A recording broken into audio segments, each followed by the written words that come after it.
Hola oyentes de Radio Sefarad y bienvenidos a De Cero a Aleph, Matemáticas y Judaísmo con Amelia Muñoz García. ¿Qué tal, Amelia?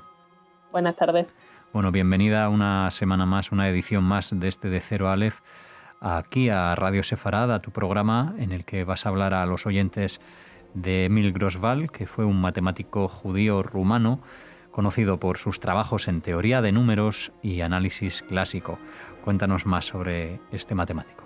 Pues Emil Grosval se encuentra en un momento determinado con que tiene que abandonar Europa porque la situación era muy convulsa, y ahora os contaré un poquito al respecto porque realmente no se conocen muchos datos sobre su infancia. Sí que se sabe que nace en 1912 en Bucarest, en Rumanía, en el seno de una familia judía, y a partir de ahí se le pierde un poco la pista hasta que reaparece en 1929 entrando en la Universidad de Bucarest.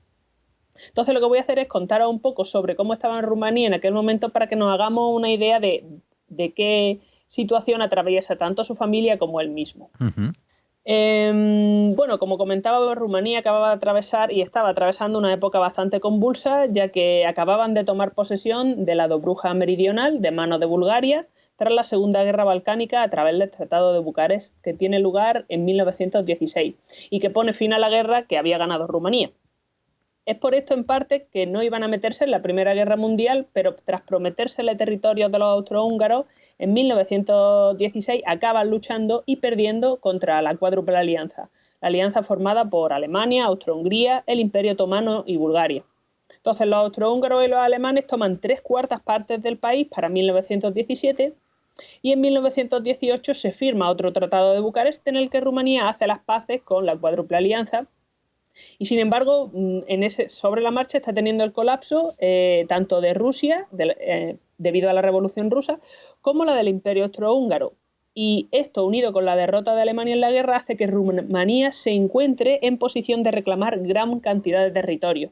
Entonces se constituye una democracia en la que solamente pueden votar los hombres y se permite a las minorías tener su propia escuela, siempre y cuando se enseñe en rumano las asignaturas de letras, la lengua, la historia, la geografía, etc. Entonces, con respecto a las políticas estatales, eran claramente antisemitas, porque ya desde 1866 esto se puede apreciar con la profanación y la demolición de la sinagoga de Bucarest y los abusos que reciben los judíos durante aquella época. Se presenta muy claramente en la élite intelectual este antisemitismo, y particularmente entre los moldavos, que van a ser los precursores del Partido Nacional Liberal, un partido encabezado por Ion Bratian, quien impone las leyes antisemitas cuando toma el poder. A partir de 1878 comienza un éxodo a otros países cercanos. Unos 75.000 judíos emigran, pero unos años después, en 1910, aparece un partido político denominado Partido Democrático Nacional, fundado por Cuza. Este partido va a ser de izquierda y también va a abrazar la idea antisemita. Entonces, debido a esto, ya todo el espectro político tiene esta tendencia. Así que como que se pierde un poco la esperanza en el sentido de que vaya a haber una igualdad. Sin embargo, la Constitución de Rumanía de 1923 otorga a la población judía la ciudadanía y los derechos de las minorías. Aunque esto no va a calar, para 1927 se crea la Guardia de Hierro, un movimiento político fascista que desemboca en un partido político fundado por Codrón, y a esto se une una imposición de cuotas en la educación superior para garantizar que en efecto los judíos no van a tener el derecho a la educación y en muchos otros ideas o derechos básicos, valga la redundancia, que deberían de tener. Entonces se pueden imaginar cómo sigue la historia a partir de ahí. Hablando de educación superior, Emil Grosval entra en la Universidad de Bucarest en torno a 1929, a pesar de la cuota, obteniendo el título tanto en matemáticas como en ingeniería eléctrica. Viendo el panorama, decide emigrar y se va a Italia para pasar allí 6 meses, y a continuación se va a trasladar a París, donde vuelve a enrolarse en la universidad y recibe una titulación en la Escuela Superior de Electricidad.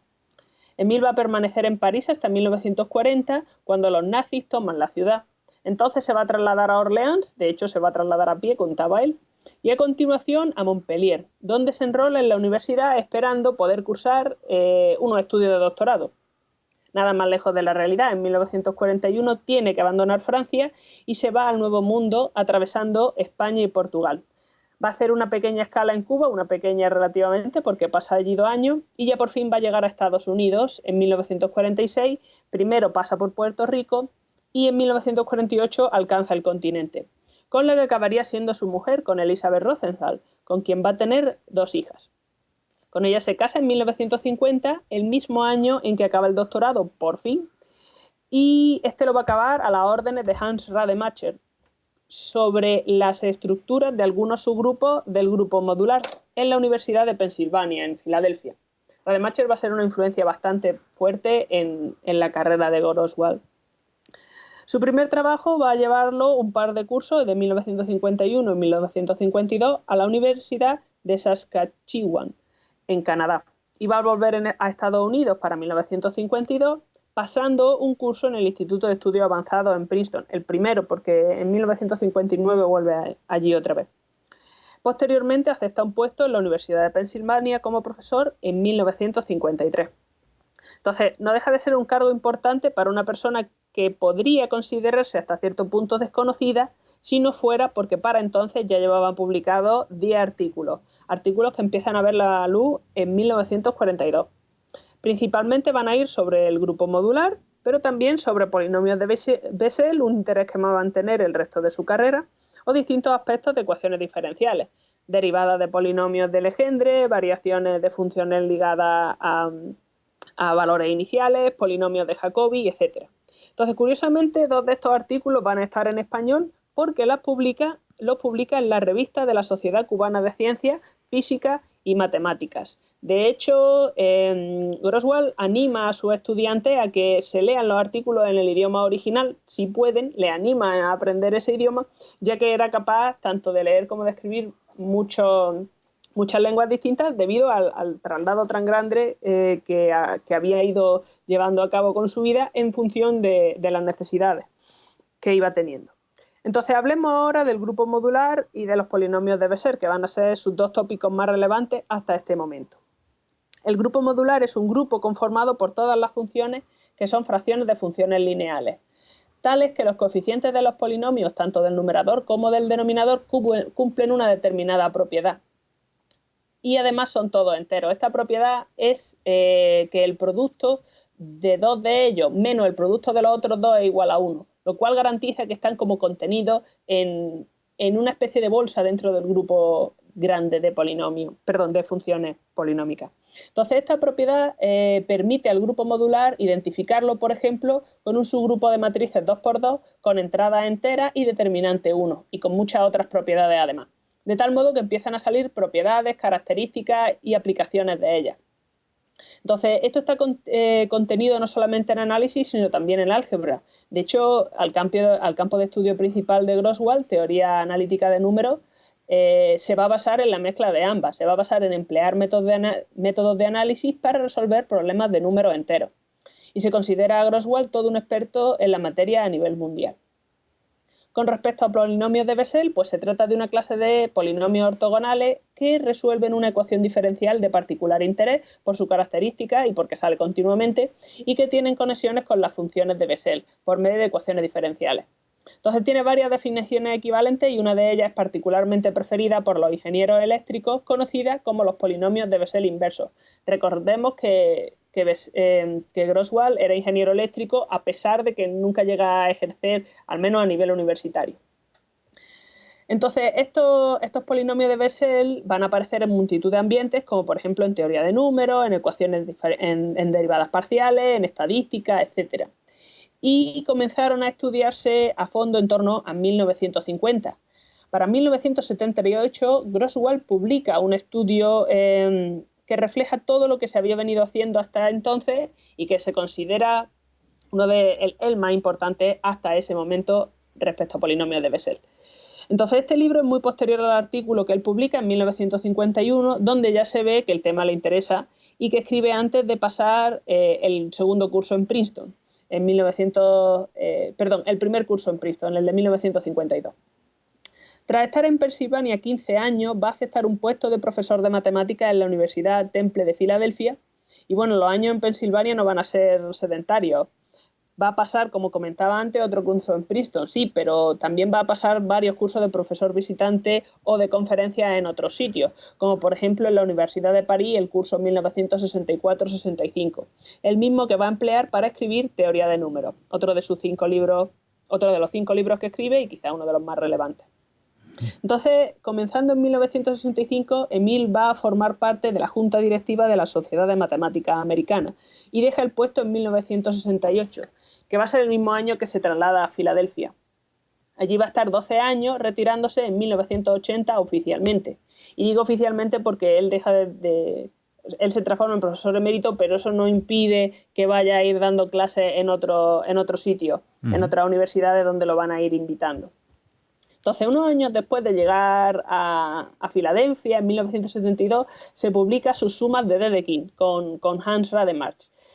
Él lo conocía de haberle llevado el doctorado, pero además es que en el verano de 1963, cuando Hans se suponía que tenía que dar un seminario al respecto de sumas de Dedekind, él fue incapaz de hacerlo porque tuvo problemas de salud. Así que lo que hace es contactar con Grosswald, le deja sus notas y le pide que vaya a Boulder, a Colorado, a dar esta charla. Entonces, debido a estas notas se va a poder escribir otro libro que se va a denominar Suma de Dedekind y que se centra no solamente en ecuaciones diferenciales, sino también en teoría de números e incluso en topología, porque es ahí donde estas sumas van a aparecer. Entonces, en particular van a estar relacionadas con el grupo modular, así que no es de extrañar que atrajeran la atención de Grosswald desde el principio. De hecho, Emil formaría parte de la escuela de Rademacher desde el principio. Sus herederos matemáticos ideológicos en Estados Unidos, matemáticos, van a estar ejerciendo su influencia a lo largo de bastantes generaciones en función de cómo van a ir estudiando. Y como miembro de esta escuela, ¿no?, Grosswald editó o dio forma tanto al libro Temas sobre teoría analítica de números de 1972 como a la colección de artículos de Rademacher que se publican una vez que él muere.